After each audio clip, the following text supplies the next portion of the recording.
भारत के निर्माता के रूप में, एक शिल्पकार के रूप में ईश्वर को यहाँ पर भेजना था भारत भूमि पर, और वो आज एक शिल्पकार के तौर पर भारत का श्रृंगार और भारत को विश्व पटल पर ले जाने की एक बहुत जद्दोजहद और दिन रात संघर्ष हो रहे हैं। आज उन्हीं के जन्मदिन से यानी 17 सितंबर से लेकर 2 अक्टूबर तक हम लोग सेवा सप्ताह के रूप में मना रहे हैं। प्रधानमंत्री जी की एक बहुत बड़ी योजना है आयुष्मान, यानी 5 लाख तक ऐसे बीपीएल कार्डधारी जिनका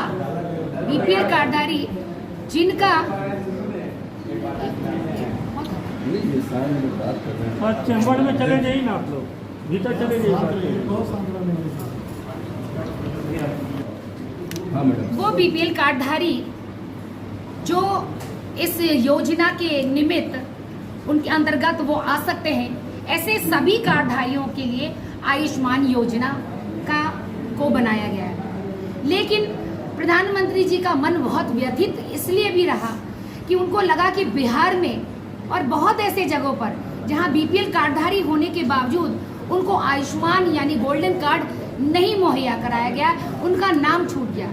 तो आज हम इसी विषय पर यहाँ आए हैं कि जिन व्यक्तियों का नाम छूट गया है, तो भारतीय जनता पार्टी के एक एक कार्यकर्ता से वो लोग संपर्क करें, उनका नाम, और वो एक ऐप है, उसका नाम है आयुष्मान ऐप।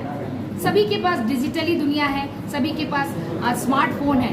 आप एक ऐप डाउनलोड करें, प्ले स्टोर में जाइए और उसमें आयुष्मान ऐप को जाकर डाउनलोड करें, और जब डाउनलोड कर लेंगे तो उसके बाद उसमें आपसे क्रमवार जैसे ही आप करेंगे तो वो ओपन करेंगे उस डाउनलोड करने के बाद।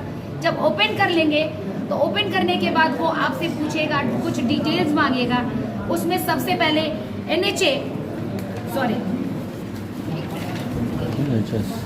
वो उसको स्पेलिंग को गलत नहीं करना, NHA डाटा, वो आपसे कहेगा कि प्राइवेसी के बारे में कि क्या मैं आपकी चीज़ों को शेयर कर सकता हूँ, तो आप एक्सेप्ट लिखेंगे, एक्सेप्ट पर उंगली दबाएंगे, तब वो एक्सेप्ट होने के बाद आप उसमें अपना पूरा डिटेल भरेंगे।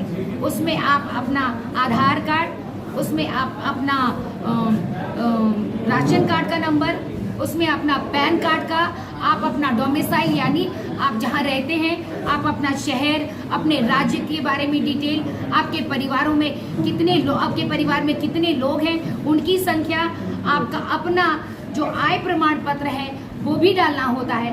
ये सब चीज़ की श्रृंखला डालने के बाद वो आपसे एक नोटिफिकेशन आपके पास आएगा, एक OTP आता है, तो OTP के बाद एक्सेप्ट करेंगे तो ये सारे डिटेल्स आपके शेयर हो जाते हैं, और तब आपको एक सूचना आएगी कि आपका जो आपने रजिस्टर्ड किया है, आपने जो अपनी पूरी जानकारी दी है, वो सरकार के पोर्टल पर चला जाएगा।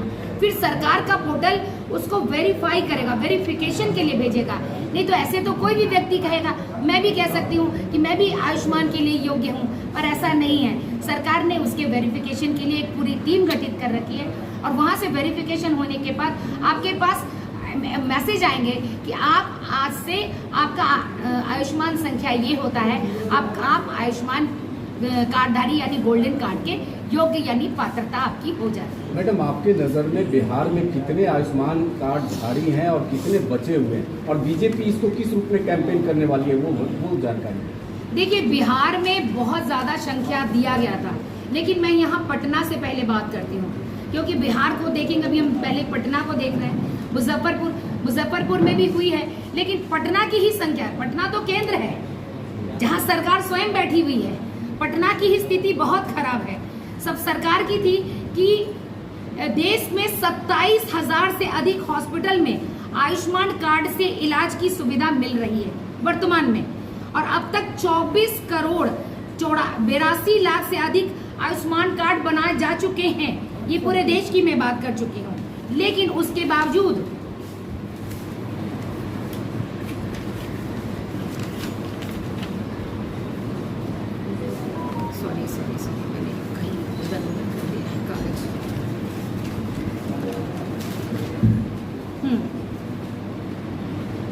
पटना में अभी वो 27वें नंबर पर है, और जिसमें यहाँ पर चयनित है 29,90,294 लाभुक होने चाहिए थे, लेकिन अभी तक बने कितने?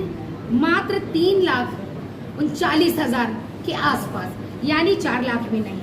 तो एक बहुत बड़ा गैप है, 11.36% ही मात्र बन पाया है, और सबसे ज्यादा रोहतास और जमुई में बना है, और लेकिन पटना में नहीं।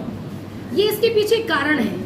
कारण ये था कि जैसे ही 2018 में इसकी शुरुआत हुई थी तो पेंडेमिक 2019 से पेंडेमिक लग गया, बहुत तीव्र गति से इसकी शुरुआत हुई, क्योंकि मैं तुरंत पार्षद थी तो मैं स्वयं भी इसकी एक बहुत बड़ी भूमिका में मैं थी। लेकिन पेंडेमिक के बाद ये सब कुछ शिथिल पड़ गया। देश में सिर्फ जीवन बचाने के लिए जद्दोजहद चलता रहा। उस जद्दोजहद के बाद फिर एक चीज आया कि एनडीए का जो गठबंधन था जदयू और भाजपा का, वो गठबंधन टूट गया, और गठबंधन टूटने के बाद सरकार इसको ठंडे बस्ते में डालकर बैठी हुई है। उनको लग रहा है कि अब हम ये करेंगे तो केंद्र सरकार की वाहवाही होगी, उनका बहुत ज्यादा और मतलब गुणगान हो जाएगा, और जो छोटे छोटे स्तर पर जो इसके हकदार हैं, वो भी जिनको आज वो उल्टा सीधा समझाने के लिए वो अपने आप को काबिल समझ रहे हैं, ऐसे लोगों को दिग्भ्रमित कर सकते हैं। तो इसलिए सरकार इसको ठंडे बस्ते में डालेगी। बीजेपी क्या करने वाली है आयुष्मान कार्ड बनाने को लेकर? क्या देखिए, अभी सेवा पखवाड़ा में सभी जगह यहाँ पर एक मेला के तौर पर और हेल्थ कैंप लगाया जा रहा है, और सभी लाभुकों को आमंत्रित किया जा रहा है जिनका भी ये छूट चुका है। तो आपके माध्यम से मैं आग्रह करूंगी, जिनको भी जो भी बीपीएल कार्डधारी हैं और उनका आयुष्मान कार्ड नहीं बना है, वो ऐसे कैंपों में जरूर जाएं, और कैंप में जाकर के वो अपने डिटेल्स को दे। वहाँ के जो कार्यकर्ता बैठे हुए हैं, वहाँ डॉक्टर्स बैठे हुए हैं, वो सारे, और आईटी के एक्सपर्ट बैठे हुए हैं, वो सारे जिस तरीके से मैंने बताया कि जो क्रमवार हमें डाउनलोड करना है वो करके और आपका नाम रजिस्टर करवा देंगे, और बगल के आप जाकर के साइबर कैफे से एक उसकी प्रति ले सकते हैं, और आप उसको फिर जाकर के गोल्डन कार्ड में परिवर्तित कर सकते हैं। ठीक है।